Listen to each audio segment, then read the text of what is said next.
क्यों श्री राम ने लगाई थी हंसने पर पाबंदी। श्री राम भगवान विष्णु के वो अवतार जिन्होंने जीवन भर धर्म और मर्यादा का पालन किया और मर्यादा पुरुषोत्तम बने, साथ ही साथ पूरी मानव जाति के सामने एक आदर्श मानव धर्म की मिसाल पेश की। अपने पिता का वचन झूठा ना हो, इसके लिए 14 वर्षों तक वन जाना खुशी खुशी स्वीकार कर लिया। रावण और उसके जैसे और भी पापियों का वध करके मानव जाति की रक्षा की। हम सब जानते हैं कि जब 14 साल के बाद श्री राम अयोध्या लौटे तो उनका राज तिलक हुआ और उन्होंने राज्य की सारी जिम्मेदारी अपने ऊपर ले ली। धीरे धीरे समय बीता और उनके राज्य में प्रजा बहुत सुख से रहने लगी। इसीलिए हर किसी के मुंह से एक ही बात निकलती थी कि राम राज जैसा सुख और कहीं नहीं है। राम राज में न्याय मिलने में देरी बिल्कुल नहीं होती थी, क्योंकि खुद श्री राम ने यह ऐलान कर रखा था कि अगर न्याय करने में थोड़ी सी भी देरी हो जाए तो वो न्याय नहीं रह जाता। इसीलिए जितनी जल्दी हो सके अन्यायी को दंड मिल जाना चाहिए, तभी प्रजा में राजा को लेकर विश्वास बना रहता है। लेकिन श्री राम के राज में एक बड़ी अनोखी घटना भी सुनने को आती है कि उन्होंने एक बार अपनी प्रजा पर हंसने को लेकर पाबंदी लगा दी थी। आखिर किस वजह से उन्होंने फैसला लिया,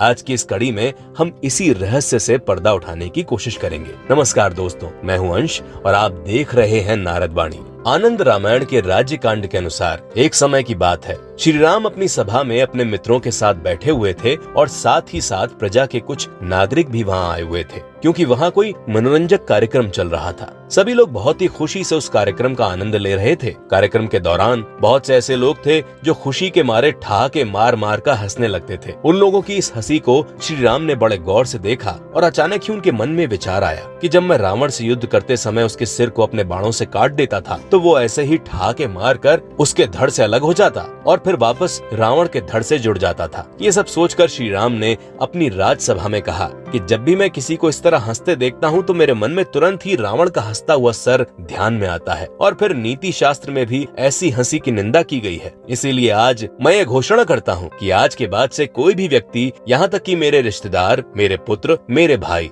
और खुद सीता भी इस तरह ठहाके मारकर नहीं हंसेंगे। हे लक्ष्मण, जाओ और मेरे इस आदेश को पूरी जनता के सामने पहुंचा दो। इस नियम के लागू होते ही पूरी प्रजा में सभी लोगों ने हंसना बंद कर दिया। साथ ही साथ नाच गाना, नाटक जिसके होने से हंसी आ सकती थी, वो सारे कार्यक्रम पूरी तरह से बंद कर दिए गए। यहाँ तक कि पुत्र जन्म, शादी समारोह जैसे कार्यक्रमों में भी न हंसने का पूरा ध्यान रखा गया। लगभग 1 साल तक यही स्थिति बनी रही और इस स्थिति को देखकर देवराज इंद्र सभी देवताओं के साथ ब्रह्मलोक जा पहुँचे और ब्रह्मा जी से समस्या के बारे में उन्होंने बताया। इस पर ब्रह्मा जी ने कहा, हे इंद्र, श्री राम हम सबके प्रभु हैं, उन्हें कोई आदेश तो नहीं दिया जा सकता, लेकिन ऐसा कोई तरीका जरूर निकालना होगा जिससे कि वो अपना ये आदेश वापस ले लें। इसीलिए मैं धरती पर जा रहा हूँ और वहाँ एक ऐसी लीला करूंगा जिससे कि श्री राम अपने इस आदेश को वापस ले लेंगे। ऐसा कहकर ब्रह्मा जी धरती पर आ गए और अयोध्या की सीमा के पास एक पीपल के पेड़ में समा गए। उस पेड़ के पास से जो कोई भी गुजरता उसे देखकर वो जोर जोर से हंसने लगते। तभी एक लकड़हारा कुछ लकड़ियों का बोझ लिए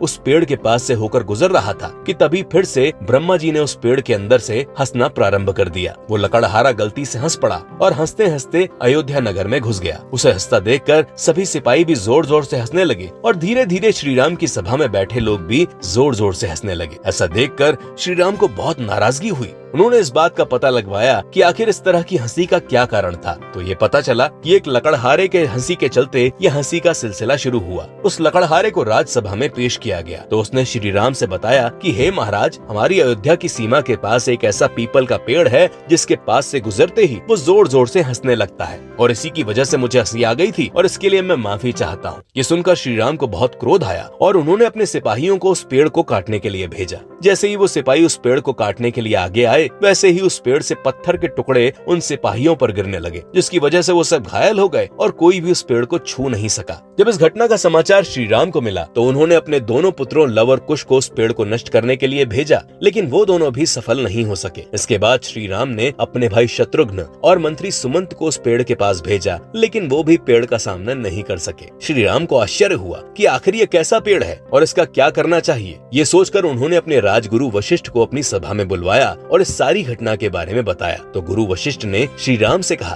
कि आप महर्षि वाल्मीकि को बुलवाइए, वो ही इस समस्या का समाधान करेंगे। थोड़ी देर बाद वाल्मीकि आए और श्री राम की सारी बातों को सुनकर मुस्कुराए और बोले, हे राम, आप खुद सब कुछ जानते हैं, फिर भी मुझसे जानना चाहते हैं तो सुनिए। आपने लगभग 1 साल से हंसने पर रोक लगा दी है, जिसकी वजह से बहुत सारे मंगल कार्य नहीं हो पा रहे हैं। शादी विवाह जैसे समारोह में भी लोग बिना हंसे अपना काम करते हैं। इन सब बातों से चिंतित होकर ब्रह्मा जी आपके इस आदेश को बदलने के लिए उस पीपल के पेड़ में समा गए हैं और ऐसी लीला कर रहे हैं। हे प्रभु, यदि आप हंसने पर पाबंदी लगा देंगे तो मेरे द्वारा बनाई गई रामायण कौन पढ़ेगा? क्योंकि इसको पढ़ने के बाद जो आनंद लोगों को मिलेगा, उसके बाद वो बिना हंसी के रह नहीं पाएंगे। इसीलिए मैं कहता हूँ कि कोई न कोई ऐसा उपाय निकालिए जिससे आपके शासन में कोई अंतर न आए और लोग हंसें, लेकिन उनके दांत न दिखें, और अगर कोई ठाके मारकर हंसे भी तो मुंह ढक कर हंसे। ब्रह्मा जी आपके सामने आने की हिम्मत नहीं जुटा पा रहे थे, इसीलिए वो खुद इस पेड़ में जाकर ऐसी लीला करने लगे। इसमें उनकी कोई गलती नहीं है, लेकिन फिर भी अगर आप आज्ञा दें तो मैं अभी जाकर उनको आपके सामने लेकर आता हूँ। श्री राम की आज्ञा से महर्षि वाल्मीकि ब्रह्मा जी को लेकर आए। तब ब्रह्मा जी ने श्री राम से कहा, हे प्रभु, मुझे क्षमा कर दीजिए। आप खुद परम पिता परमेश्वर हैं।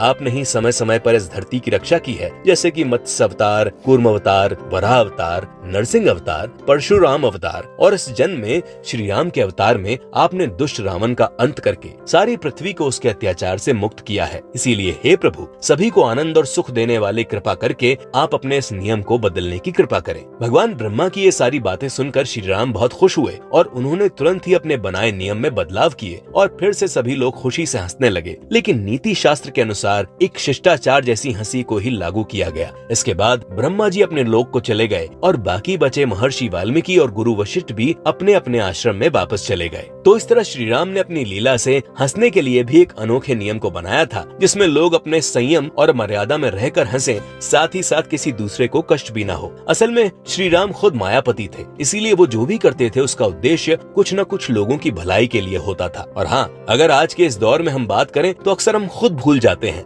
कि हमें कब और किस समय पर कितना हंसना चाहिए। अक्सर हम ये भूल जाते हैं कि हमारी हंसी से किसी को ठेस तो नहीं पहुंचेगी, और वास्तव में श्री राम ने इन्हीं सब बातों को ध्यान में रखते हुए लीला की। आज की ये रोचक वीडियो आपको कैसी लगी, कमेंट में जरूर बताइएगा। ऐसी ही और रोचक कथाओं को जानने के लिए आज ही सब्सक्राइब करें नारद वाणी। नमस्कार।